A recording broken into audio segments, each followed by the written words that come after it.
אליך, יאר אדוני פניו אליך, ויחונך.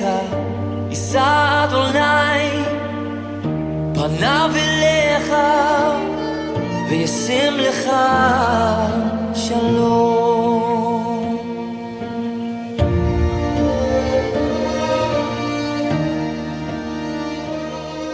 Paulo Hashem, meus irmãos, boa noite a todos. Boa noite. Mais uma vez, nesse Senhor, nesse momento oportuno. Baru! Baru! Quando o professor esquece, o aluno cobra. Isso aí, obrigado. Maravilha, né? Estamos aí para mais um segundo dia desta aula desse Senhor maravilhoso, aqui direto na cidade de Itanhaém, litoral de São Paulo, Brasil. Desde já um grande abraço para todos os Pissarri, os amados irmãos, parceiros e amigos, os meus professores, meus mestres, a qual sentamos diante dos pés dele para aprender, o Rave, o Maurício, o Rocha, o meu amigo o Elisvaldo Kefa, tá? O Otávio. Já agradeço pela vida do nosso amado Roche Boni, meu professor da escola Or David. Um abraço para a minha professora Carla Damasceno, um abraço para a minha professora Paula do canal Beleza da Palavra. Conselho todos fazer uma visita que você vai amar, amém? E aqui também agradeço pela vida de cada aluno que já está presente, pelo o desempenho, tá? O trabalho, estamos aqui para realizar mais uma vez. Lembrando a você que chegou hoje com a nossa irmã Luzia, que veio pela primeira vez nessa escola. A metodologia de nosso ensino toda semana apresentamos uma paraxá, e hoje vamos falar sobre a paraxá que fala assim, quando, cadê ela? Está aqui, aqui. Opa, não foge não. Hoje vamos falar da paraxá. Pastor, o que é a paraxá? Paraxá é uma das 54 porções que é dividida a Torá, os primeiros 5 livros, né? Então essa é a paraxá que tem como significado literalmente e viveu. E toda paraxá aborda vários assuntos.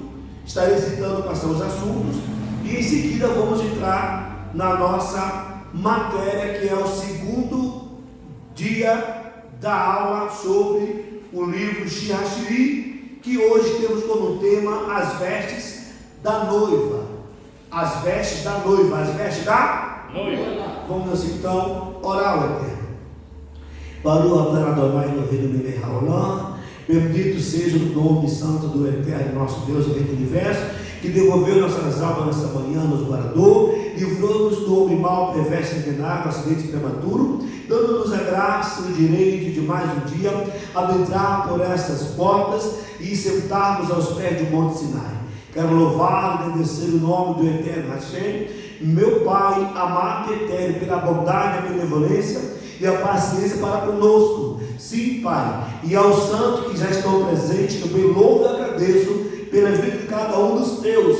E para com aquele que está a caminho, Senhor, traga teu filho são, salvo. Por favor, agora toma a direção hoje desta palavra, faça-nos compreender e entender cada vez mais. E onde esta aula for alcançada, lhe peço humildemente que visite os corações, acenda a luz da Torá, do conhecimento em cada coração. Bem, Yeshua HaMashiach. Amém. Amém. Abra a sua Bíblia ou a sua Torá, tá? No livro de Devarim 29.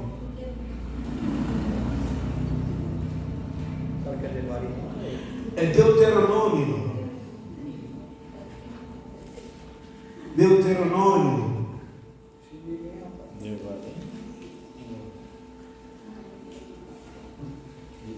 A nossa paraxá, com aqui no óculos. Todos encontraram aí? Deuteronômio. Vamos estar fazendo a leitura precisamente do capítulo 29, a partir do 10 ao 31. Todos encontraram aí? Vós estáis posto hoje diante do Eterno. Está certo aí, filho? A leitura? Estou lá na Bíblia. Deuteronômio 29, vamos ler do 10 em diante. Tudo bem? 10 em diante. É. Posso ler, queridos? Vós estáis, pois, hoje diante do Eterno vosso Deus, os líderes de vossas tribos, os anciões, os policiais, todo homem de Israel, crianças, mulheres, estrangeiros, que está no vosso acampamento, desde o rachador de lenha até o que tira água no poço, para que participei da aliança de Deus e do juramento que Ele fez hoje convosco. Vocês estão vendo? Todos presentes para ver. Ah, está vendo, irmão? Glória a Deus. Vocês estão vendo? Para que hoje o Eterno te confirme como seu povo, seja para ti Deus. Amém? Conforme te falou e jurou para teus pais, Abraão, Isaac e Jacó. E este juramento, a aliança não serão selada apenas convosco, que estás presente aqui diante de Deus, mas também com os que hoje aqui não se encontraram. Você consegue pegar essa visão, irmão, esse versículo? Você consegue ter essa visão, irmão? Deus faz a aliança com o povo que está presente e com aquilo que ainda ia nascer. Você tem ideia o que é isso, irmão?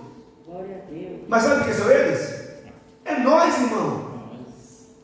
Nós nem sonhávamos ter aliança com Deus. Amém? Olha aí, ó. Este juramento, a aliança, não serão seladas apenas convosco. Esse convosco é o que estão lá, que está presente aqui, os que já estavam lá na hora do pacto, mas também os que hoje aqui não se encontram. Prossigamos a leitura. Pois vós sabeis como vivemos no Egito e como passamos por diversas nações. Aqui é Moisés relatando a passagem de Israel pelo deserto. E vieste as tuas abominações, e viste as tuas abominações, seus deuses de pau, pedra e ouro. Talvez haja alguém entre vós, homem ou mulher, ou família, ou tribo, cujo coração se desvie hoje do Eterno, para servir a deuses de outros povos. Estão vendo aí? Talvez haja entre vós uma raiz que produza erva amarga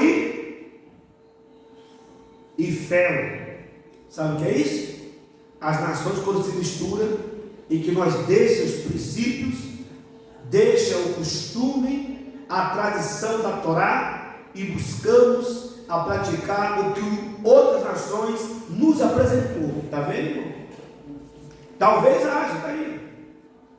E será que, ouvindo as palavras dessa maldição, o seu coração achará conforto, dizendo: terei paz, conforme bem parecer ao meu coração?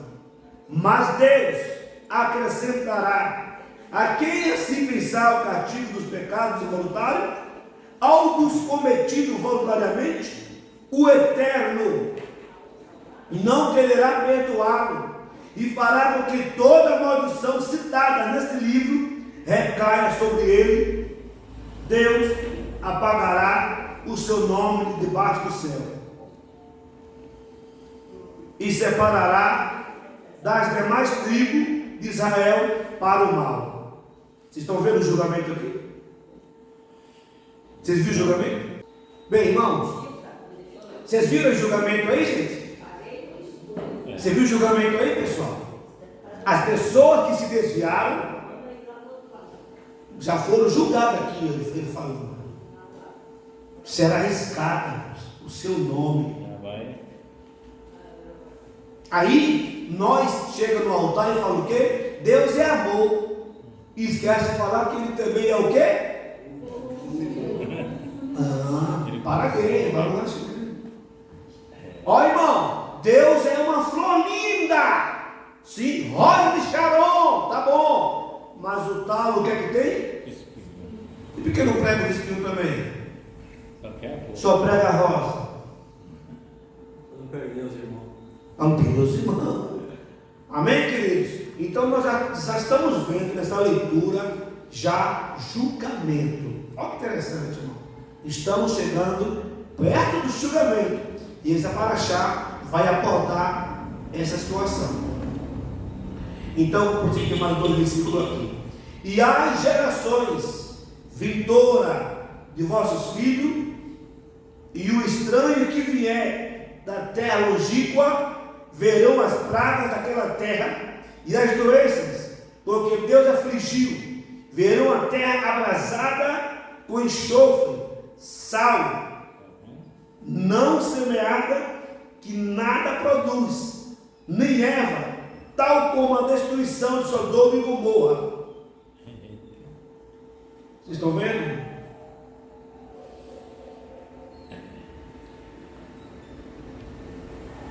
Vocês viram aí? Sodoma e Gomorra, não é isso? E aí?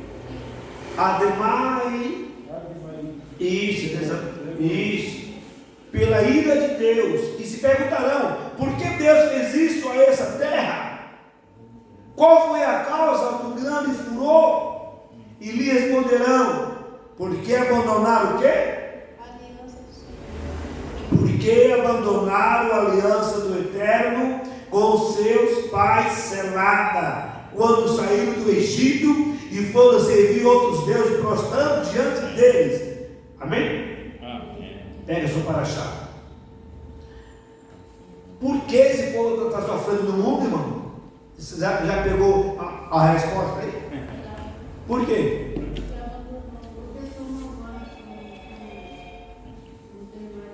Isso, abandonou a aliança, irmão. Por que Deus deixa aquela família ser totalmente destruída? Irmão, Deus não deixou a família ser destruída. Eu não sou advogado de Deus, por favor. Estou falando para você que quando o povo saiu do Egito, Deus instituiu uma lei para que esse povo se tornasse povo dele, tinha que andar segundo as leis, sim ou não? Sim. No momento em que eles o abandonaram, o que aconteceu? Eles foram banidos. Então, nesse momento, existe vários meios de se separar, de se desligar de Deus. Primeiro é o abandono da Torá, abandono da leitura, abandono do estudo. Esses são os princípios passos para a fraqueza espiritual do homem ou do ser humano, é abandono de estudo. Isso é automático. Depois ele começa a abandonar a sinagoga, falando de judeu, tá? De judeu. Ele abandona agora a sinagoga. No momento que ele abandonou o estudo, abandonou a sinagoga, ele passa a fazer o quê? A ter a comunhão com as nações pagãs. Sim ou não? Sim. Quem já desviou aqui? Me dá um exemplo aí. Eu sou o primeiro. Deixa eu desviar. Olha para mim na câmera aí. Sou primeiro que você. É? Eu desviei, mano. Abandonei a Torá, abandonei a leitura bíblica, abandonei a escola dominical, abandonei o ministério pastoral e eu fui para onde? Nas mãos de Baal. Perdi tudo. Tudo. Perdi saúde, perdi ministério, perdi nome, perdi tudo. Fui parar na Praça da Sé, quase mendigo. Que é isso? O julgamento veio sobre mim na hora. Mas eu conheci Techuvá. Barulho da Sé. Eu conheci o retorno. Fala comigo, retorno. Ah, eu gosto. É um caminho. E quando eu conheci o retorno dele, ele me deu uma oportunidade. Lembrando a você que estão falando aqui, ainda dentro da paraxá, correto? Se eu continuasse no erro, continuasse com o abandono, iria chegar até a mim o quê? A morte, sim ou não? Sim. Morte física e a morte espiritual, que seria a condenação eterna. Quem entendeu? Amém. Então, quando falamos aqui que estamos no período de Teshuvá, de retornar, você vai aprender muito bem sobre esse assunto, tá? Antes de entrar na paraxá aqui, vou dividir com você algo muito legal e dizer que você vai gostar. Você vai gostar. Se você, caso não conseguir anotar, não tem problema, porque você pode estar pegando aí no vídeo depois que a aula for para os canais, redes sociais. Se você puder anotar, você anota aí, por favor, tá? Vamos aprender sobre o termo Teshuvá, lembrando tudo dentro da paraxá, certo? Teshuvá aponta para arrependimento, retornar-se para o propósito de Deus. Existe um tipo de Teshuvá chamado Baal Teshuvá, que é usado dentro de Israel. E Rosé Teshuvá, que é usado em Israel, e Baal Teshuvá fora de Israel. Estou consertando. Baal Teshuvá é usado fora, no caso nós. E Rosé Teshuvá é usado em Israel. E quando é que o meu retorno é válido? Quando é, pastor, diz que o meu Teshuvá é válido? Porque nós pregamos o quê? Se arrependa, sim ou não? Sim. Quando é que o meu Teshuvá é válido? Quando eu faço três coisas. A primeira, assimilação. A segunda, secularismo. E a terceira, alienação. Vamos aprender. Quando eu confessei que eu estou querendo voltar, a primeira assimilação é relacionamento com pessoas não judeus. O secularismo, afastamento. Esse tipo de pessoas aqui são o comportamento que afastou eu de Deus. Ó. Assimilação. Eu comecei agora a ter amizade com pessoas não do meu conceito. Quem entendeu? Secularismo, afastamento do ensino da Torá e da fé. Eu comecei a fazer isso, já estou me afastando. Quem entendeu? Alienação é quando abraçamos outra prática que não são da Torá. Quando eu estou nesse patamar, eu já estou afastado, desligado. Quem entendeu? Agora, para que eu volte, eu tenho que fazer 3 passos. Fala comigo, 3 passos. Se eu não fizer esses 3 passos, o meu arrependimento, o meu Teshuvá não é válido. Pastor, o que eu tenho que fazer para ser válido? O primeiro, fala comigo, arrependimento. Não falei alto, arrependimento. O segundo, confissão. Fala, confissão. E o terceiro, comprometimento. Se eu fizer essas 3 coisas, meu Teshuvá é válido. Agora, arrependimento. Primeiramente, é necessário que a pessoa que se arrependa, olha bem, é óbvio que se ele não se arrepender, não haverá Teshuvá. O primeiro passo é arrependimento. E o segundo passo é confissão. Você precisa confessar. Porque é bíblico. Chama-se vidui. É bíblico. Eu vou confessar. O que é que está escrito lá? Aquele que confessa e deixa, alcança o quê? Misericórdia. Fala. Então tem que haver uma confissão. Se eu confessar, trata-se de declarar. Confessar verbalmente os nossos erros perante Deus. Eu cometi tal delito. Esses são os que eu lembro. E os que eu não lembro, me perdoe. Então, eu já me arrependi e confessei, amém? E o terceiro passo é comprometimento. Necessário que a pessoa que recebe sobre si o compromisso de não repetir mais aquele erro de outrora. Quem entendeu? Amém. Por isso que Yeshua falou para aquela mulher. Ele falou o quê? Vai, fale alto, vai, para que não suceda coisas. É por isso que as pessoas estão acumulando maldição, tanto na vida, tanto na família e tanto na sua geração. Amém, irmãos? Pega a sua paraxá, só para lembrar um pouco do texto básico. Vamos ler aí agora, irmão, por favor, a paraxá, que tem a paraxá. Está no celular, viu? Está no grupo. Não está no grupo? Mas se ele mandar aí, consegue? Alguém pega o celular aí e manda aí. Pega aí, irmão. Está no grupo da escola.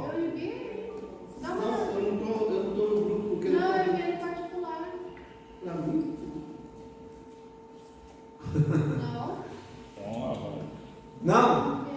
Então o seu telefone está com algum problema. Eu te mandei um vídeo ontem. Tu recebeu o vídeo? O vídeo eu recebi do pastor particular, mas eu sei fora do grupo não sei aquele problema que o pastor me colocou. Então eu vou colocar. Maravilha. Irmãos, essa paraxá, já mandou aí para ele? Manda, por favor. Que meu telefone não está aqui. Bem, esta paraxá, ela vai abordar alguns assuntos, como por exemplo, doença e os últimos dias de Jacó. Se você não sabia, as pessoas morriam, irmã Eliane, instantaneamente. Olha que interessante, as pessoas morriam instantaneamente, mas Jacó orou pedindo uma doença antes da morte. Por quê? Para dar tempo à família se preparar. E Deus ouviu sua oração. Vê que interessante, gente? Vamos lá? Vai falar sobre a doença de Jacó, dos últimos dias de Jacó, sobre a bênção de Abraão para Efraim e Manassés, sobre a bênção e a bronca, ou a repreensão que Jacó deu para os seus filhos. O último pedido de Jacó são os assuntos que teria que estar a semana inteira, mas nós agora só meia horinha para entrar na nossa aula. Essa paraxá, ela fala também sobre o enterro de Jacó e o servo tranquilizando os seus irmãos e a morte de José. Bem, Só que ele mexeu, saiu fora do Selma, por favor, me dê o celular aqui, por Eu tinha favor. mandado para você sim aqui, ó. Então acho que só passar. Então, por favor, rápido, manda aí pro rapaz. Tudo bom, filho? Deus abençoe. A todos abriram aí? Entrega o celular aqui na mão do rapaz, gente, para ganhar tempo, porque ele ainda tem muita aula hoje, hein?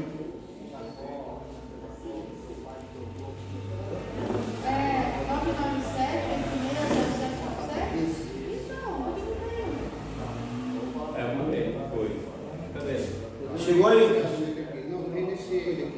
Faz assim, pronto. Faz assim, estuda do rapaz aí, pronto. Amém? Maravilha. Vamos lá. Então, a nossa história de hoje, ela vai falar concernente quando se honra a nossa identidade. Por exemplo, conheça alguém que vai para a igreja. Vou dar um exemplo, tá? Com a Bíblia de bolso, para esconder do vizinho que está indo para a igreja. Quem já fez isso aí? Não. Aí, está ali 1, 2, maravilha. Pega a Bíblia pequenininha, coloca no bolso. Ah, pronto, eu vou na pizzaria. Aí entra na igreja e fica lá quietinho. Vamos aprender sobre isso hoje. Tá? Então leia comigo, por favor. Chegou 3 ali. Vamos lá, irmão. Vamos lá, meus irmãos, por favor. Vamos entrar na nossa leitura. Todos com a atenção dobrada, por gentileza. Baruch Hashem. Pronto, irmão? Prontíssimo. Em Londres, um jantar de gala, conduzido pelo príncipe Charles, reunia convidados importantes de todo o segmento da Inglaterra. Havia empresário, músico, político, artista, uma multidão de pessoas heterogêneas. E obviamente que ali havia alguns judeus. Alguns o que, irmão? Judeus. Porém, apenas um deles, chamado Senhor Moshe, era religioso, ou seja, praticante da Torá. Vai pegando a visão aí. Praticante da Torá.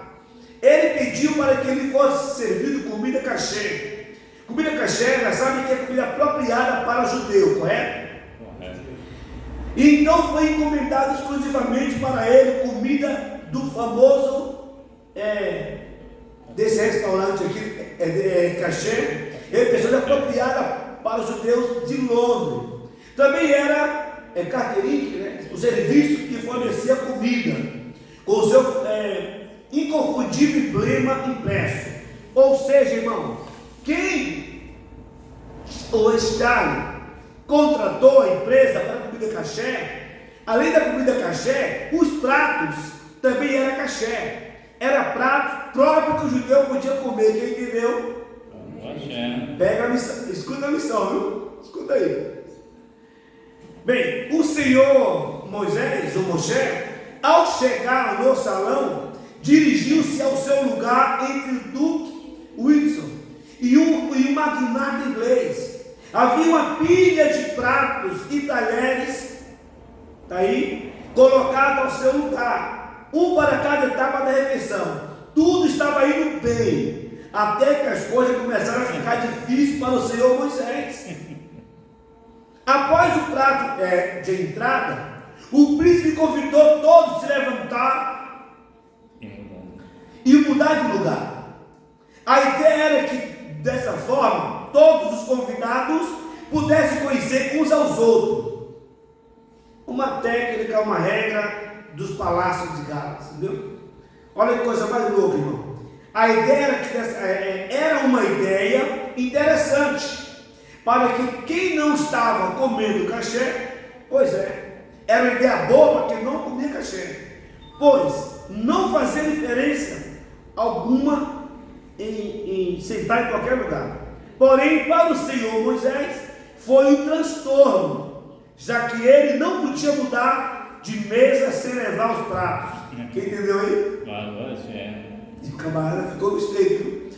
Foi um transtorno, já que ele não podia se levantar. Meio sem jeito, o Senhor Moisés venceu a vergonha, pegou todos os conjuntos de prato, carregou para o outro lado do salão, onde estava assinalado o seu novo lugar. Entenderam? Enquanto caminhava, o Senhor Moisés percebeu os olhares curiosos dos outros convidados e o cochichou na mesa.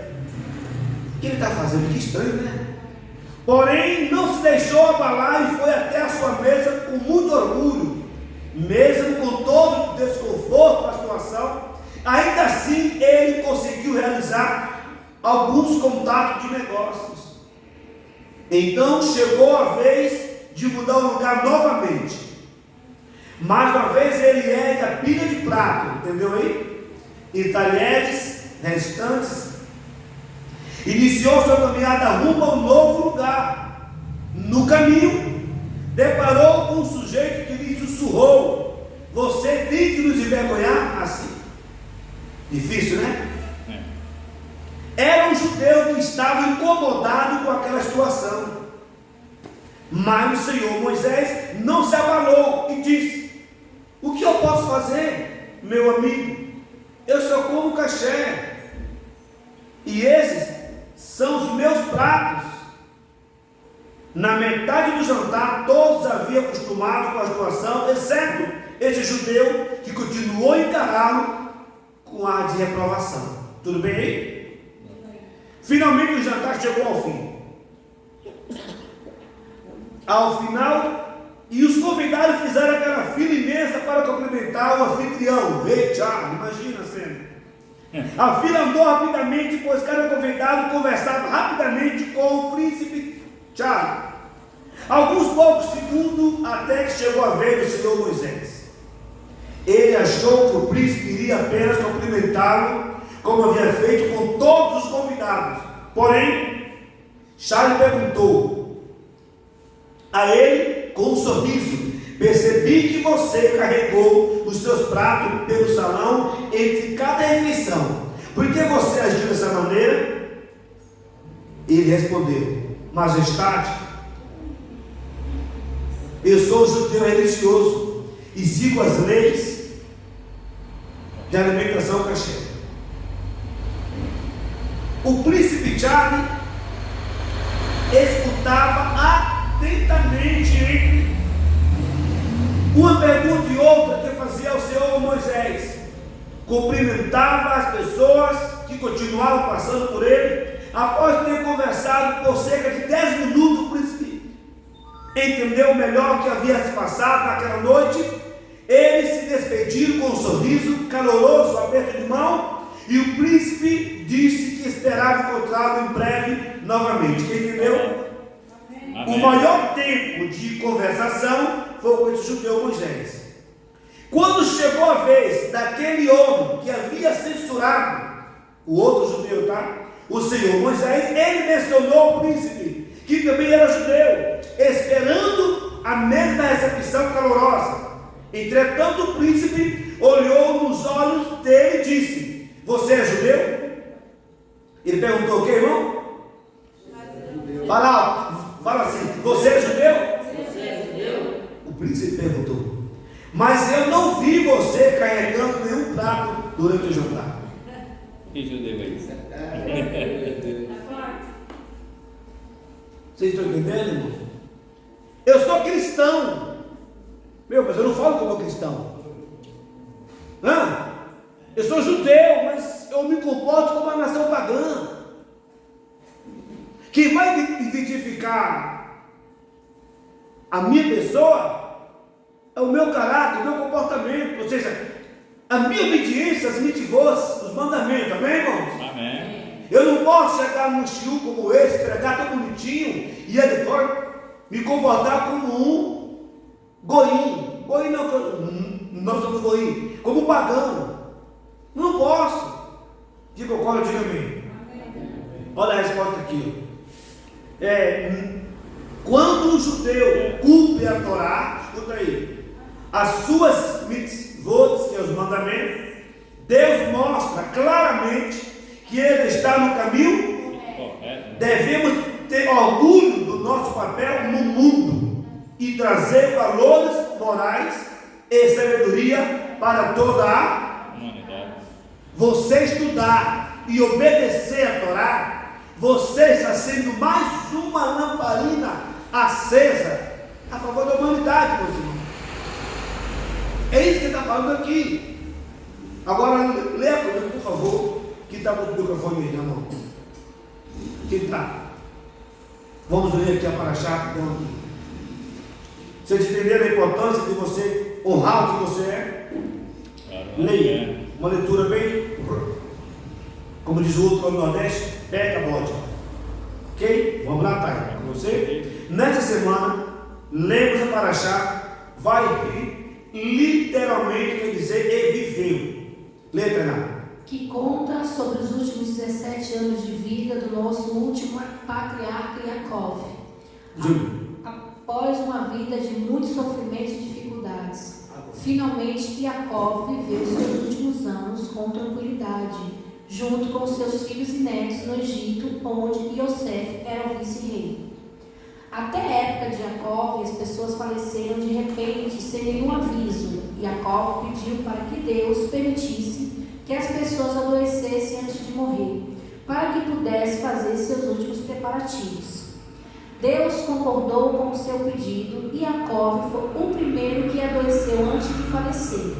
E isso realmente se mostrou uma grande bondade de Deus, pois assim que Yaakov sentiu que a morte se aproximava, ele reuniu todos os filhos para falar suas últimas palavras, como está escrito. Yaakov chamou seus filhos e disse: reúnam escondam-se, que eu lhes direi o que acontecerá a vocês no final dos tempos. Bereshit 49, 1. O que Jacó queria contar aos filhos? Rashi, acho que é assim. Achei. Explica que Jacó Rashi é um rabino. explica que Jacó queria revelar a eles quanto seria o final dos tempos. Porém, a presença de Deus se afastou, fazendo com que a profecia de Jacó cessasse naquele momento. Ao perceber que Deus não queria que ele revelasse quando seria o fim dos tempos, Jacó acabou falando de outra coisa. Ele deu Beracot, acho que é isso. Brahotes a cada um dos filhos e, em alguns casos, algumas broncas. Pronto. Aí o que acontece? Você viu aí que Jacó, nossa feliz, ele adoeceu, reuniu todos, correto? Filhos e netos, todo mundo. Mas quando ele ia revelar, o como seria o fim dos tempos, baseado nos seus filhos, Deus, calou a boca dele.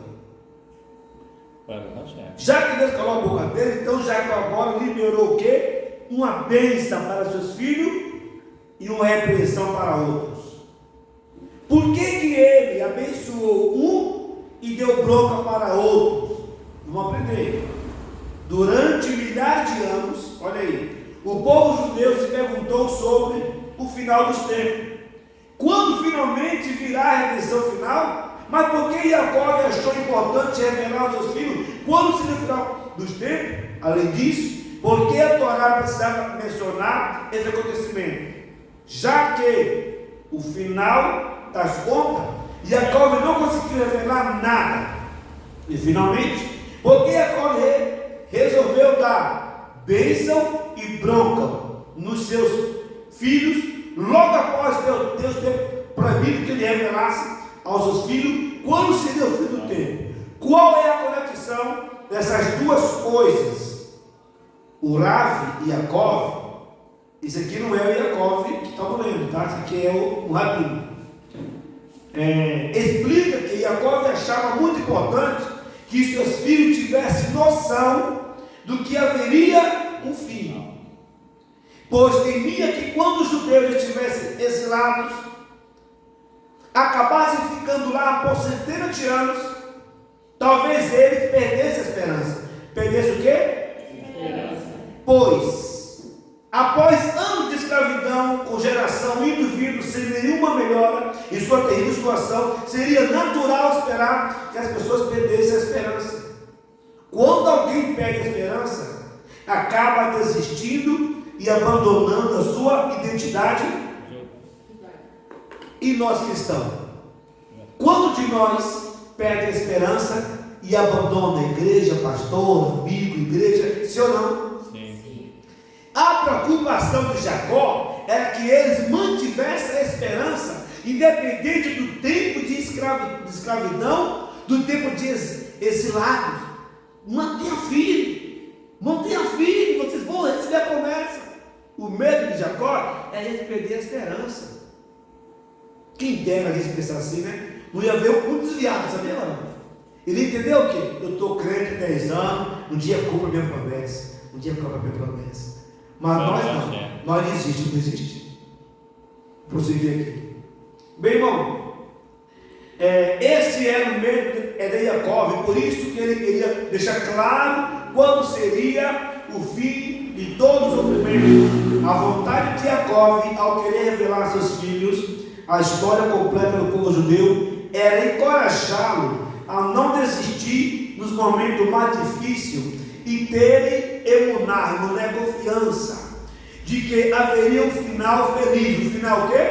Feliz. Agora, mesmo que demorasse, Deus, entretanto, interveio, retirou a sua presença, desligando o conhecimento profético de Jacó relacionado a este assunto.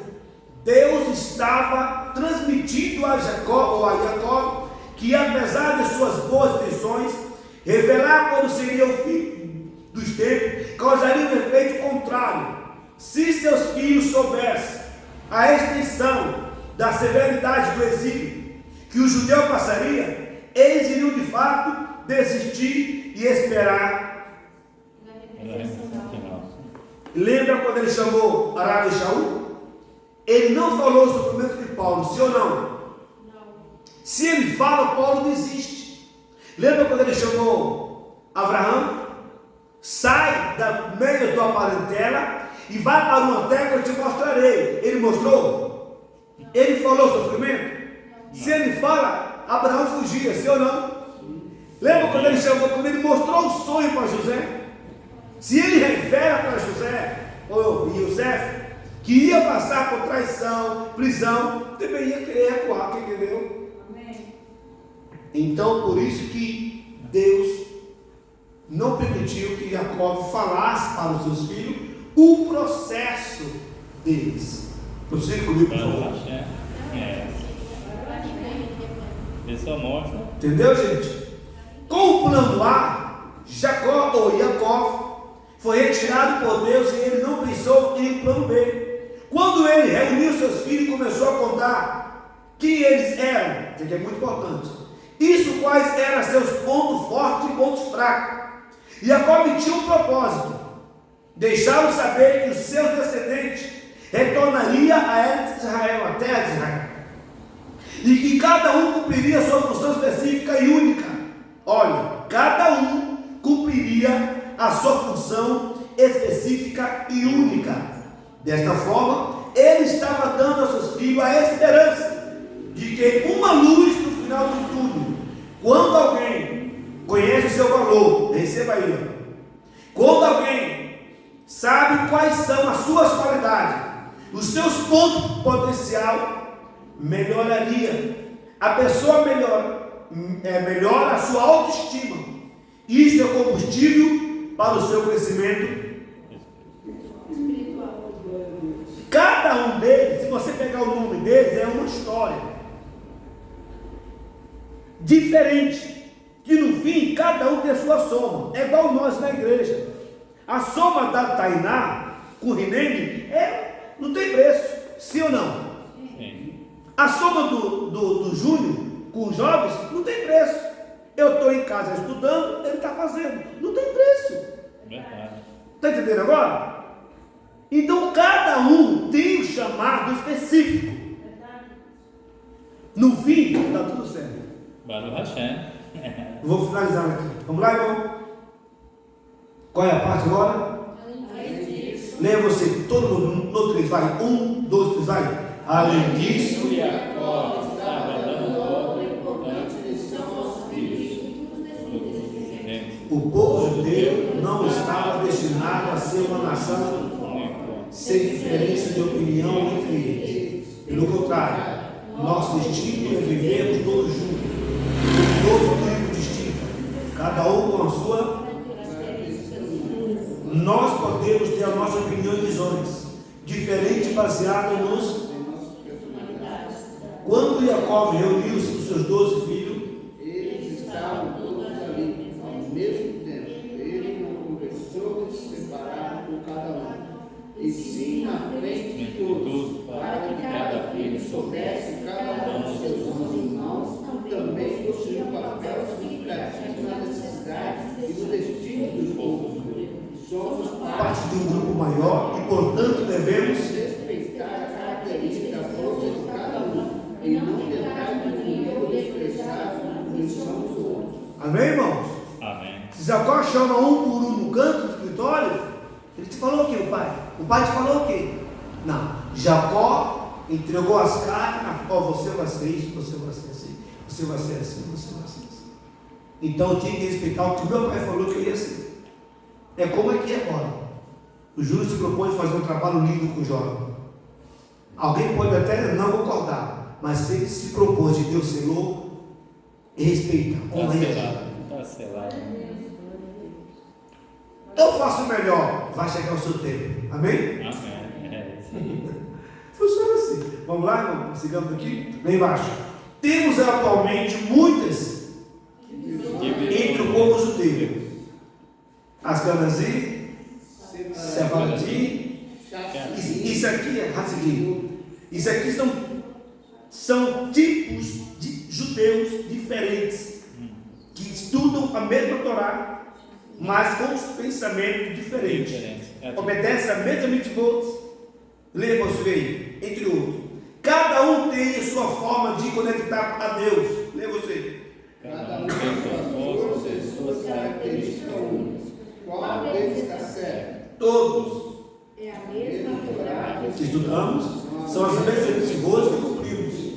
O que muda são apenas, Como chegar a Deus. segundo Raí, o povo judeu se assemelha a um exército que tem várias frentes, como a marinha, a aeronáutica e a infantaria. Qual deles é melhor? Todos são importantes. Cada tipo de batalha, cada uma das forças pode fazer a diferença.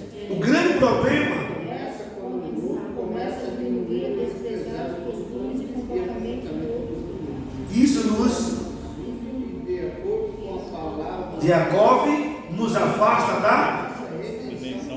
Você percebeu? Me fala uma coisa aqui. Se todas as igrejas fossem unidas, tinha espaço para raça aqui? Não.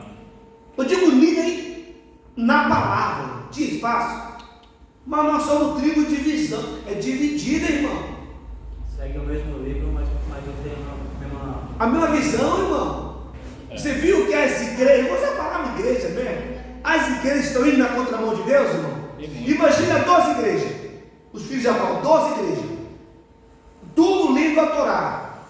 Eles entendem que um é marinha, outro é aeronáutica, no fim tudo tem um só objetivo. E nós, irmão, 12 igrejas aqui. Não, a minha é melhor. Aqui tem salvação. Ei, a mão de Deus está aqui, ó. E não está lá? Verdade. Mas é isso que eles falam. Quem entendeu? E isso nos traz o quê? Desunião, divisão. E com essa, irmão, o pecador fica perguntando quem é Jesus, quem é Deus, qual igreja eu vou. É ou não é assim?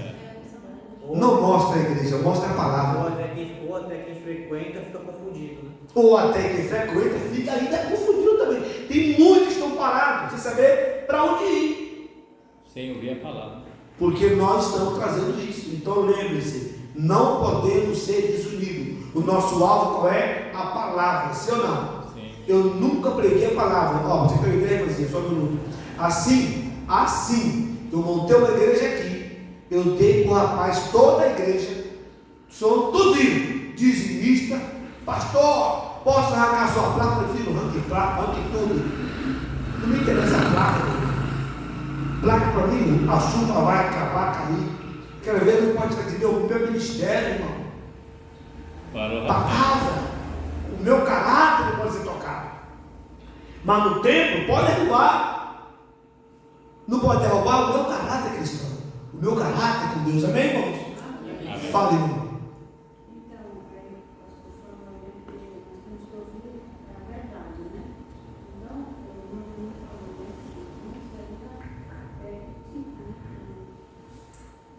Sai no vejo, Aí eu estava pensando aqui, né, que nós temos o que tem que trazer a palavra, né? Como o pastor sempre nos ensina, é a palavra. Exato. Quer dizer, a palavra realmente é esse livro. Exatamente. Livro, mas, né, quando abre a boca de Deus falando conosco. Não são todos que trazem realmente a palavra. Exato. Eles querem fazer deles mesmos, de si próprios. Aí o que acontece? Aí fala, como me convidaram ontem, vamos lá, você vai gostar, então, vamos lá, vai vir uma profeta não sei de onde. Eu falei, eu não estou discriminando ninguém. Eu já conheço esse. Mas eu estou no ministério que eu não estou assim, falando que meu pastor é mais que Deus, não, porque ele também é falho. Sabe? Né? Sim. Mas o meu pastor tem palavra, porque a palavra que ele nos dá é a palavra santa, Exato. né, das escrituras. Claro, Então, eu não sinto fome. Não estou com fome para poder estar buscando ir atrás. Parabéns. Eu quero ouvir a palavra, e meu pastor e todos os irmãos lá, tanto o gênero dele como todos que estão lá, até a gente, todos que estão lá, Eu não sou cega, eu vejo que traz a palavra. E está chegando mais pastores. Maravilha, glória a Deus. Glória a Deus, o nosso ministério está crescendo. E eu estou bem satisfeita, eu estou bem profunda na palavra. Palmas para o Graças Eterno. a Palmas para o Deus. Eterno. Palmas para o Eterno. Obrigado, Deus. Glória a Deus. Leia a parte final da Paraxá, por favor, irmão. E bem alto, todo mundo aí. Em seu leito de morte, Jacó deu seus descendentes, o quê? Esperança. A esperança de que quando temos orgulho do nosso papel, Espiritual. podemos vencer as Dificuldades. e suportar os. Sofrimento. Foi a esperança que lhe permitiu sobreviver no exílio do Egito. Isso precisa estar em nossos. Também no longo exílio atual, uma escuridão que pareça não ter fim. Séculos de expulsões, perseguições e massacres. Com tanta escuridão, muitos não suportaram e abandonaram a sua identidade judaica. Que a luz de Jacó acendeu. E possamos suportar de cabeça erguida no momento que na deste mundo existe. Amém? Amém, glória a Deus. Falou, achei? Estamos no exílio. Sim, não está fácil para ninguém.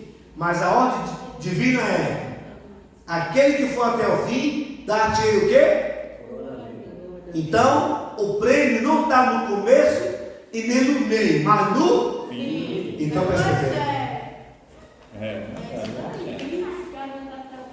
Né? A bênção está no fim. Por favor, pega a sua apostila. Por favor. Pega a sua apostila, queridos.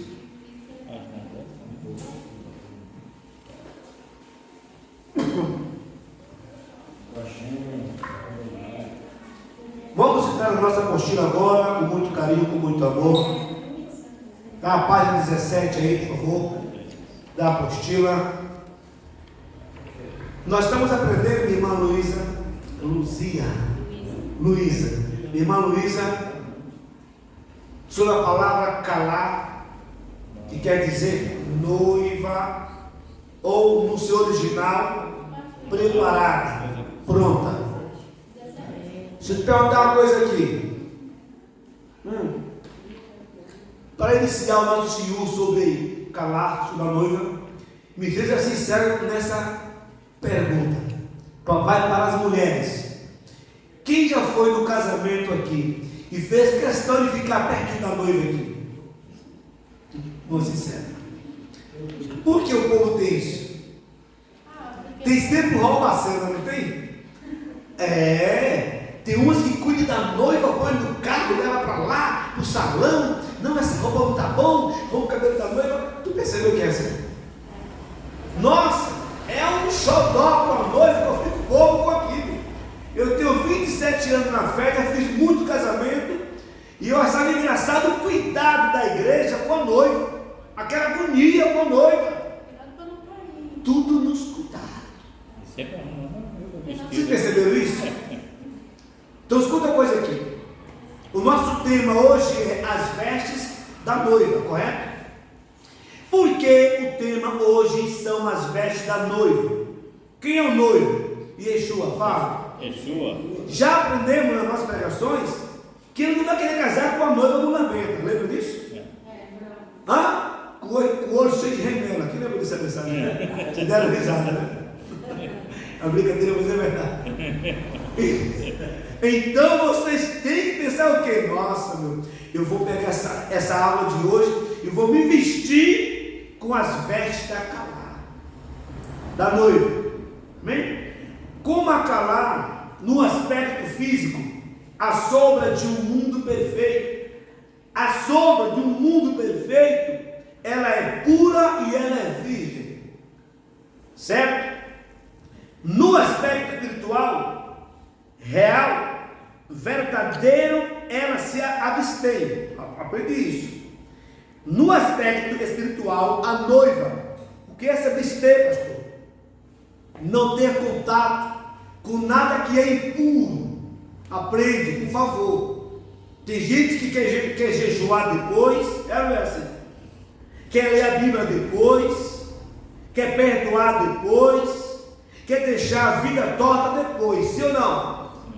Olha como é que é no aspecto espiritual. Ela se abstém, ela afasta de qualquer tipo de idolatria, que é considerada prática da prostituição pela Escritura. Ela também não se contamina sua alma, evitando tudo que desagrada a Adonai. Imagina você colocar a noiva no carro aqui do Júnior para levar para a igreja para casar, e ela fala: eu quero sorvete. Ao Júnior: não pode, você vai casar agora, eu quero sorvete. Aí as duas da noiva: para, Júnior, rapidinho. E o Júnior vai e para com a sorveteria ali. Quando ela desce do carro, vem lá o menino e joga o sorvete na roupa dela. E aí? Me conta o que acontece. Volta a estaca zero, né? Volta tudo, vai trocar de roupa e tá. Olha o cuidado que o motorista vai ter, a auxiliadora da noiva vai ter. Pergunte por quê? Porque o noivo está esperando, seu nome. Porque o noivo está esperando. Então o Ruach HaKodesh, ele está ali preparando você, porque o noivo te espera. Então toma cuidado para você sujar com o sorvete por aí. Amém, irmão? Amém. Vocês são sabidos, hein? Bem, o outro aspecto físico da noiva se adorna com joia, procurando valorizar a beleza que ela tem. No aspecto espiritual real, ela veste a sua alma com o que é de mais precioso. Lê o quê? Amor, humildade, sabedoria, e temor a Adonai. Essas são as vestes da noiva. Amor. Existe o amor eros, de homem para mulher, o amor filins, pai para filho, e o amor ágape, um amor incondicional. A Bíblia diz que Deus amou o mundo de tal maneira que Ele deu o melhor que tinha, sim ou não? Sim. Para manifestar o seu amor por nós. Então, uma das vestes da noiva é o amor. Quem entendeu? Amém. Não é o amor de boca, é o amor de atitude. Se eu falar eu te amo, é fácil eu falar isso. Eu quero ver eu provar que eu te amo, irmão, através da atitude. Quem entendeu? Amém. Atitude de comprometimento, né? Exatamente. Então, irmão, a noiva, ela sabe que se ela não tiver com esse adorno chamado amor, o noivo não quer ver ela, irmão. Quem entendeu? Amém. Humildade. Antigamente pensava que humildade era calça rasgada, sapato furado. Não é não, irmão. Não é não. Humildade, irmão, no original é dependência. Depender de Deus. Quando nós batemos no peito e fala, não preciso mais de pastor, como o meu irmão falou comigo, não preciso de ir na igreja. Salmo 133, a bênção está na congregação. Você não vê no ter vitória, amém? Amém. Mas muitos não falam assim? Eu fico em casa. Não precisa estudar. Não preciso estudar. Eu já sei, eu tive uma obreira, ela congregou comigo há alguns anos, e eu falei para ela assim, moça, você não veio na escola dominical um domingo. Ela falou assim, eu não preciso, escuta essa, eu não preciso, o Espírito Santo me ensina na hora que eu vou pregar, nem Jesus precisou. Aí eu falei assim, irmão, você não está lendo Bíblia, irmão. Mas por quê? Salmo, Provérbios 22:8, e ele estava diante do Criador como aluno. Quem estava como aluno na criação? Fechou. Estava ou não estava? Só se escrever errado, ó. Vai Provérbios. Mas até Yeshua estava lá diante do Pai, como aluno assistindo a criação. Desde pequeno, né? Desde pequeno. Tem essa idade já, né? Prestando atenção mesmo. Irmão, chama-se orgulho. A noiva tem que ter humildade de reconhecer que ela precisa do eterno do ensinamento. Quem entendeu? Amém. Sabedoria. Jacó, que é o livro de Tiago, né? Chama Tiago. Quer sabedoria? Pede a Deus. sabedoria, irmão. O princípio da sabedoria é o temor. Como é que eu quero ser uma noiva para ter um encontro com alguém tão elevado e eu não estou preocupado como me impor, falar com essa pessoa, irmão? Eu preciso ou não de sabedoria? E muito. Sim ou não? Sim. Mansidão. Quer saber quem é o crente? Pisa no pedreiro para tu ver uma coisa. Na hora ele incorpora o Pedro com a faca na cintura. Tu gosta da Luísa? Hã? Não, porque tem deles que vai comigo, velho, que é o batismo, ó, com o braço duro assim, irmão. Você batiza o cara tá assim. E o irmão tem que passar o braço. Não, pastor, você vai ficar. Dá uma orelha de crente folgada. O outro vai se batizar, escuta essa, e fecha a boca. Eu digo, não, abre a boca um pouquinho, porque cai água, porque lavar a língua. Não. Ele morre, mas a língua fica viva. Vocês estão risados, né? Mas é. Mansidão. Vocês estão risados, né, Tony? Não é ser trouxa, não é ser bobo, é ser manso. Quem é o mestre da mansidão? Yeshua. Ele ensinou como lá em Mateus Tiago? Aprender de mim que sou. Aprende com ele. Amém, irmãos? Amém. No nível espiritual, a Calar, que é a noiva, mostra o grau máximo de um servo de Adonai deve buscar. Qual é? A perfeição, que do chá, santificação, para receber o Ratã. Ratã é o noivo. Quem entendeu aí? É o grau máximo, irmão. Eu não posso ser bonzinho meia boca. Eu preciso ser a diferença. Se meu irmão não quer mudar, abençoe ele, mas mude você. Não é verdade? Exato. Ninguém muda ninguém. Mas o Criador todo dia nos proporciona meio de você mudar. Amém? Amém. Abra a sua Bíblia já, Novo Testamento, em 2 Coríntios 11, 2. Quem encontrou? As cartas de Rav Shaul. Leia alto e um bom tom. Por quê, pastor?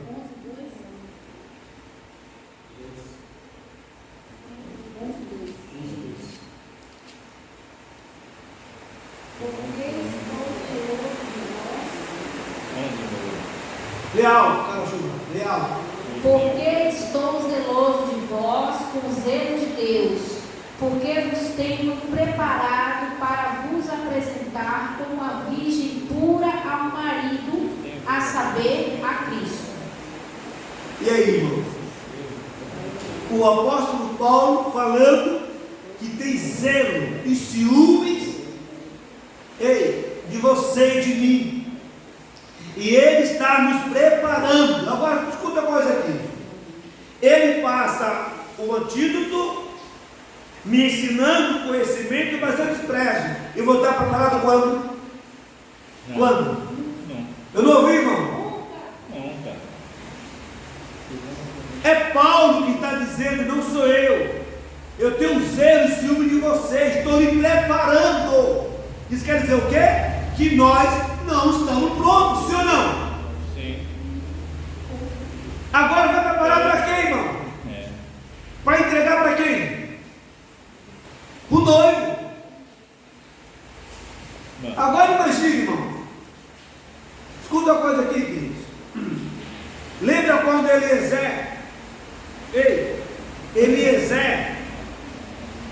ouviu o pedido de Abraão, pedindo para buscar o noivo para o seu filho Isaac, Gênesis 24, esse cidadão, essa figura, servo de Abraão, Eliezer, ele é o Kidushim, um casamenteiro. Ele tinha que ir lá procurar a noiva, para ele trazer o noivo. Escuta bem, ele ia trazer a noiva até o noivo. Fala comigo. Eliezer vai trazer a noiva até o noivo.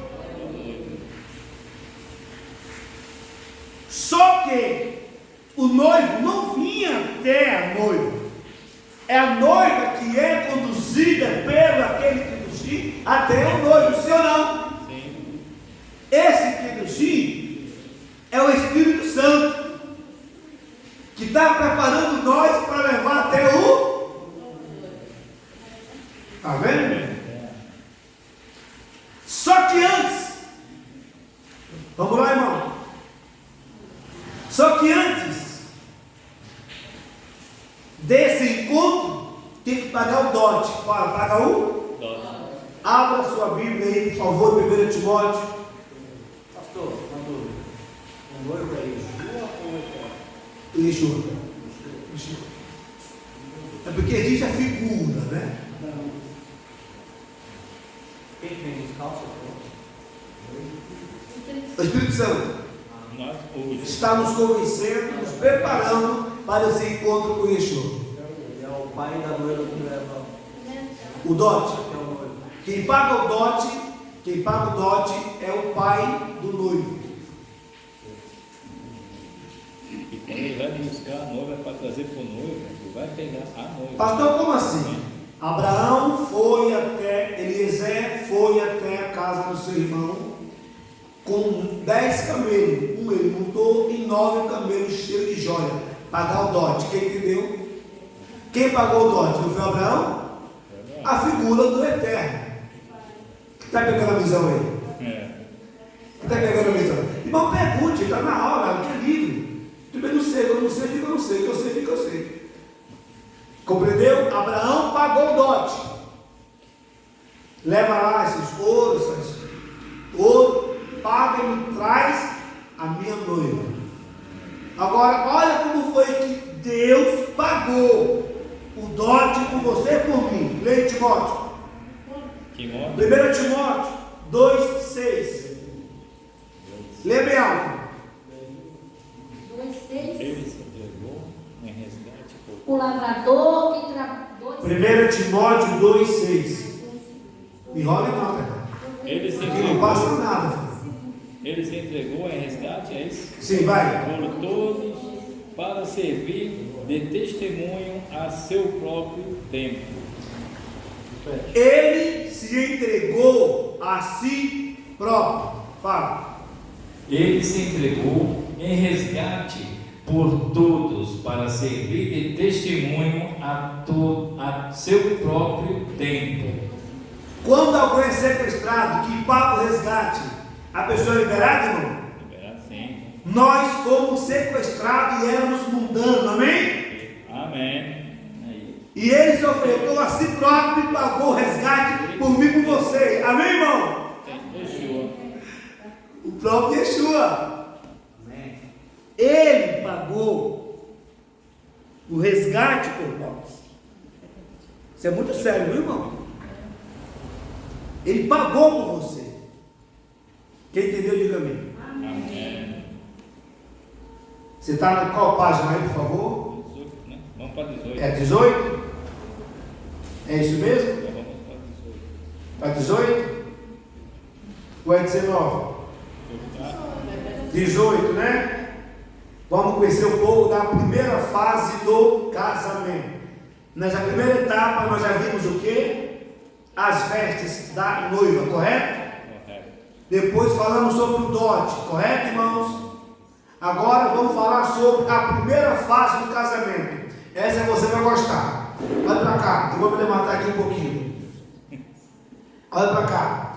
Fala comigo assim, Ketubá. Ketubá. Fale alto, Ketubá. Vamos dizer que o Antônio está pedindo aí a mão da Rita em casamento. Fala aí também. Essa namorada gosta, né? Como é que seria? Eu sou o pai da Rita. O Adilson é o pai do outro Adilson. Marcamos assim o encontro. Então eu vou pegar um livro, olha para cá, chamado Ketubá, e vou entregar na sua mão, que é o pai daquele cidadão que casar com a minha filha. Ele vai pegar esse livro e ele vai ler todo, quem entendeu? Ele vai ter que decorar tudo, para depois que você entender a tua obrigação como marido, para cuidar da minha filha. Quem entendeu? É por isso que os casamentos lá é diferente daqui. Porque aqui olhou, buscou, a casa cai. Tá, Se mandar decorar, o noivo desiste, pastor. Se mandar decorar, se casar, ele desiste do casamento. Por isso mesmo. Teríamos menos filhos prematuros, as FEBEM tinham menos menores e as cadeias tinham menos presos. Então vamos lá, irmão, lê comigo bem alto, vai. Ketubá significa uma escritura de compromisso que o noivo assina em um momento anterior à consagração, com a presença de duas testemunhas. Vamos lá, irmão? Ei, eu entrego na sua mão. Você vai agora para a tua casa. Escuta isso aqui. Como é que é o casamento? Eu entrego na tua mão. Você vai para a tua casa. Lê o quê? Fala Ketubá. A escritura de compromisso. Fale alto. A escritura de compromisso. Enquanto a Rita está ansiosa. Ai, será que eu vou assinar? E tem que estar lendo. Tomara que ele assine. Enquanto isso, ele está lá no Maranata. Perdeu até o sono. Olha o tamanho do livro. Tem que ler, filho. Quem entendeu? Olha que compromisso. Ler e decorar, né? Aí ele resolve assinar. Quando ele vai assinar, ele já sabe qual é a obrigação dela com a noiva, sim ou não? Sim. Aí chama-se duas testemunhas para você assinar. Enquanto ele está com o livro na casa dele, lendo, pensando se vai, se não vai, será que é? Eu não sei. Pergunta para mim, o que a noiva está fazendo?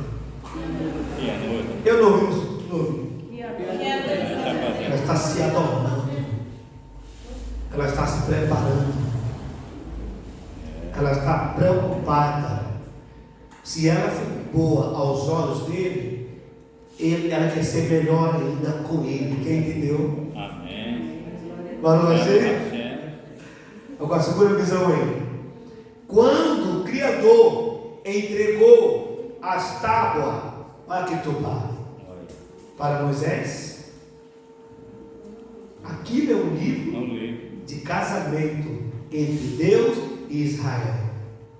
Quem pegou a visão? Quando ele está na casa, lendo, se preparando, e ela se consagrando, santificação, se separando, aprende isso. João 14 fala o quê? Não se turbe o vosso coração. Crede em Deus, também na casa há muitas. Se não fosse assim, não vou teria. Eu vou preparar. Segura aí. A separação do noivo com a noiva disso é ele preparando um lugar. Está entendendo? Para vir buscar a sua noiva. Viu o lado profético da palavra, João 14? Fala. O livro. Quem está lendo é o noivo. Exatamente. Ele é que tem que assinar. Ele que assina. Que por sua. Eu ainda não consegui entender essa parte. Mas a noiva tem que estar preparada. Não, veja bem. Ele pega É o ele que tem que se preparar. Exato. Não é a noiva no caso. Calma. Não. Ele tem a responsabilidade de cuidar da noiva. Assim não ter. Não entendeu? Perdão, pastor. Mano. Ele vem e entrega o livro para o noivo. Sim. O noivo é que tem que ir lá e ver se ele entendeu o livro, se ele tem que aprender o livro para assinar. Exato. Aí ele não entendeu essa parte aí. Porque o noivo é Cristo, não é isso, né, Jesus? Sim. E a noiva somos nós. Não, não somos nós, eu estou aqui esperando. Mas o pai deu o livro para o noivo, ele vai ter que ler, ele vai ter que estudar e entender. E quando isso, a noiva está se consagrando. Exato. É o Não, quê? mas aí o pai tem que entender o que aqui no livro? O pai, Do noivo. o noivo, ele tem que entender qual é a decisão dele em assumir um compromisso de cuidar da noiva. Então, essa aí que eu estou me colocando como noivo. Então, no momento que ele assinou, olha cá, Jesus assinou com o quê? Com o seu sangue. Seu sangue, lá. Comprou a noiva. Aí ele já não precisa estudar mais para ver. Calma, não. Aí já é o lado profético do encontro lá na frente. É porque a Bíblia, você vai estar ao lado literal. O lado literal foi, vou falar de novo no literal. Abraão, vai lá buscar uma filha, uma esposa para meu filho, entendeu? O lado literal da coisa, certo? Leva o dote, o jumentinho cheio para aquilo, pagou o dote. Esse é o lado literal da coisa. Vamos para o lado agora profético. Abraão representa Deus. Isaac e Jesus. Rebeca a igreja. Sim, Isaac. Mas Isaac é Jesus. Não é isso? Ele teve que conhecê-la, o Ketubá, para que devesse assumir a Rebeca. Só que a Rebeca tem também a sua participação. Enquanto ele está se preparando para ter um encontro de um compromisso nupcial com a sua noiva, ela está fazendo o quê? Se santificando. Então não é porque ele assinou e que ela vai casar de qualquer maneira, não. Ele tem a responsabilidade de cuidar da sua esposa, sim ou não? Mas ela de demonstrar total santidade e respeito para com ele. Fidelidade. Amor, fidelidade, você não? Para com ele. É porque, como eu falei, o lado literal, Abraão, Isaac, Rebeca e Eliezer, que é o que fez a ponte. Vai. No lado profético, teve que entregou aqui do barro. Olha, Moshe, escrevi com o meu dedo. Esta é a aliança que eu faço com vocês. Pronto, Deus fez a aliança com Israel. Deus, Israel. Está assinado. Só que aprendemos na semana passada que eles fizeram o quê? Se desviaram. A falta de uma aula eu estou perdendo no caminho. Calma aí. Não, mas eu volto. Né? Aprendemos na semana passada que eles casaram no Monte Sinai, Israel e Deus. Sim ou não? Sim. Mas eles fizeram o quê? Se desviaram. Lembra? Sim. Está aí, é só olhar a apostila atrás. Se desviaram. Jeremias falou o seguinte: Israel a desviada, a infiel, lembra? Então Deus assinou uma carta de divórcio e mandou embora Israel. Mas aí o próprio Deus, ele cria um meio de resgatar sua esposa. Aí você te leva lá em Ishaiah 54, onde ele fala assim: como uma mulher desamparada te achei. Entendeu? Aí ele fala assim: eu sou o teu esposo. Ou seja, Deus aplica Techuvá. Ou seja, eu vou te dar uma outra oportunidade, mulher. Volta, que é Israel. Volta, que é o Techuvá. No sentido de Deus e Israel que desviou. Certo? Esquece a igreja. Agora, no sentido de igreja e Cristo, este é o sentido. Ele foi lá preparar um lugar para a sua noiva. Enquanto ele está se preparando com o Ketubá, a noiva está fazendo o quê? Se adornando. se adornando, se preparando. Foi o que eu falei com você. A única pessoa que eu vi casar rápido foi o Júnior aqui. O único que eu conheci, passando na rua no cartório, vamos casar, mulher? Vamos, casou. Foi só o Júnior aqui. Foi só o Júnior, nem a mulher sabia que ia casar. Os outros não. Ficou das duas testemunhas. Tá entendendo? O único casamento que eu vi instantâneo foi Júnior. Porque os outros, ó, pegar, prepara a noiva, sim ou não? Eu imagino a cara da Tânia. É sério? Do jeito que ela é muda, né? Será que é verdade?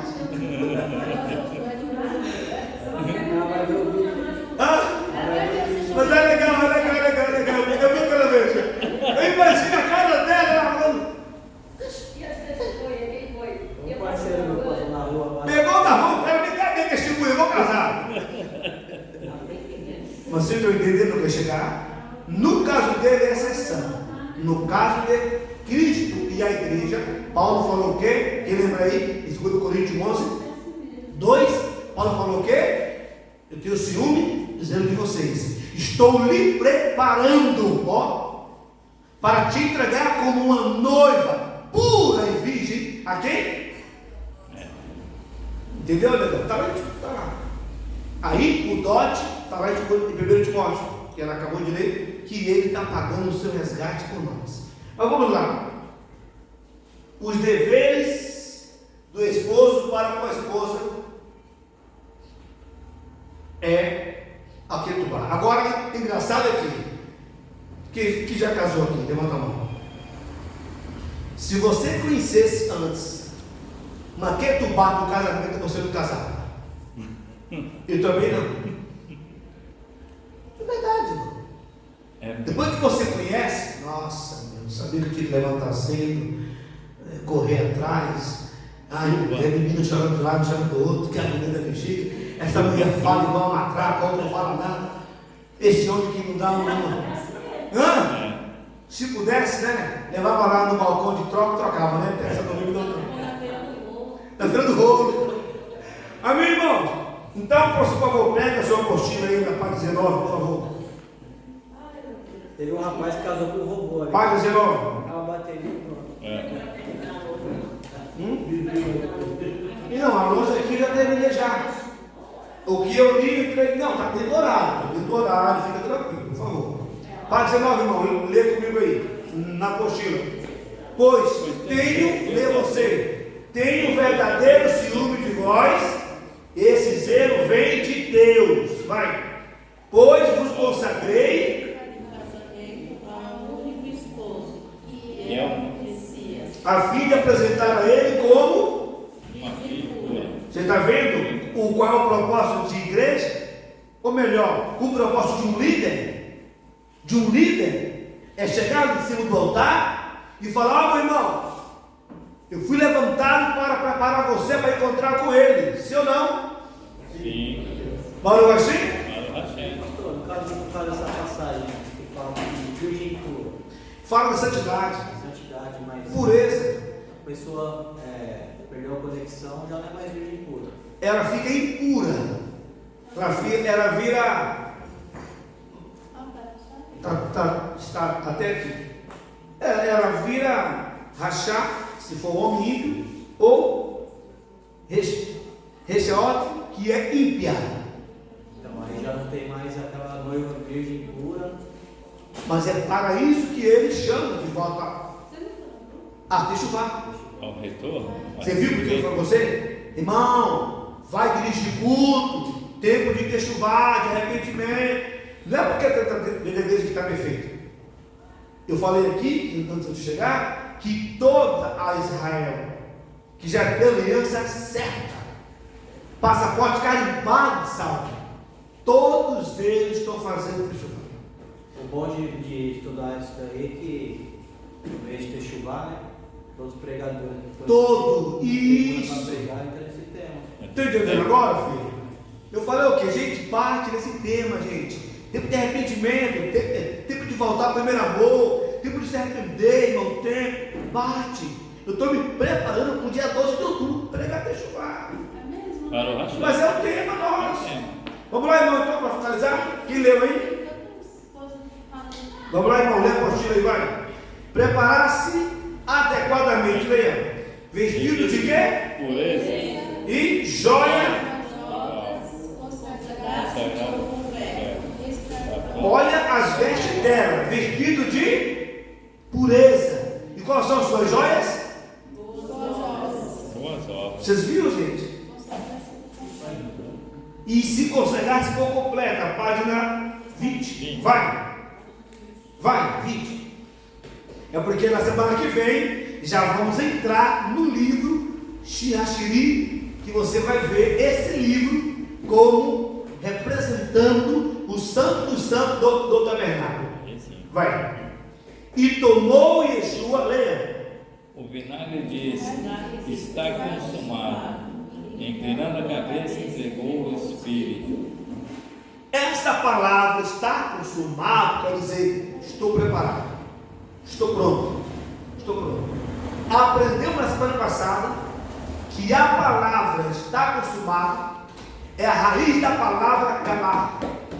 Se eu coloco aqui, ó, Deus, aqui, ó.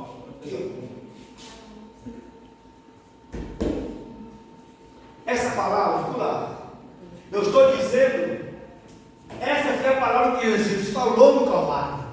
Culá. Está consumado. É a mesma raiz da palavra calar. Ou seja, ela está sempre pronta. Escuta, a noiva não pode se preparar. Quem entendeu? Ela tem que estar sempre preparada. Eu não ouvi. Sempre preparada. Lembra das 10 virgens? Entendeu agora? Prosseguindo de baixo, leia. Como também o Messias amou a sua Harashá, a nova aliança da congregação, vai. E entregou a si mesmo. E se entregou, leia na apostila, irmão. Se entregou por ela. A fim de santificá-lo, tendo-a purificado por meio de sua imersão das águas da palavra de Deus, para que ele pudesse, como uma, calar a si mesmo. Mas que você não leu e não entendeu. Vamos lá? Como também o Messias amou a sua nova aliança da congregação. Está vendo aí, irmão? Ou amou a nova aliança. Está aí. E entregou a si mesmo, que lemos lá em Timóteo. Ele se entregou para quê? A si mesmo, por ela. A fim de quê? Qual o objetivo dele de ter se entregado na cruz por você? Me santificar. Me santificar. Ó, a fim de santificar. Purificado por meio da imersão das águas da palavra. Ou seja, se eu conhecer a palavra, irmão, as mitzvot, os mandamentos, e eu conseguir andar na palavra, eu estou o quê? Santificado pela palavra do Mashiach. Entendeu? Amém. E qual o objetivo? Para que ele pudesse fazer o quê? Me apresentar como uma noiva. Olha só, na sua apostila aí, na sua apostila, tá? Está aqui, ó.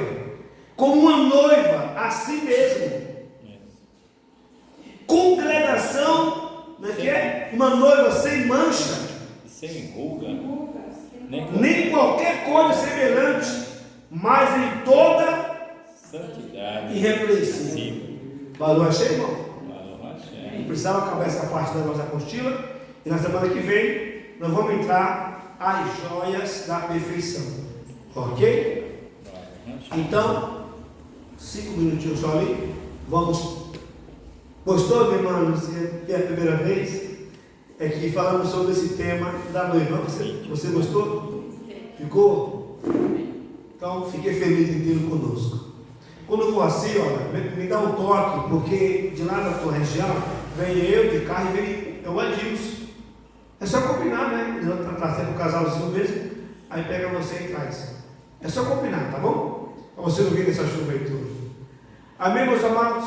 As coisas colocamos em pé. Eu quero aproveitar o ensejo, você que já acertou a sua apostila. muito obrigado, tá bom?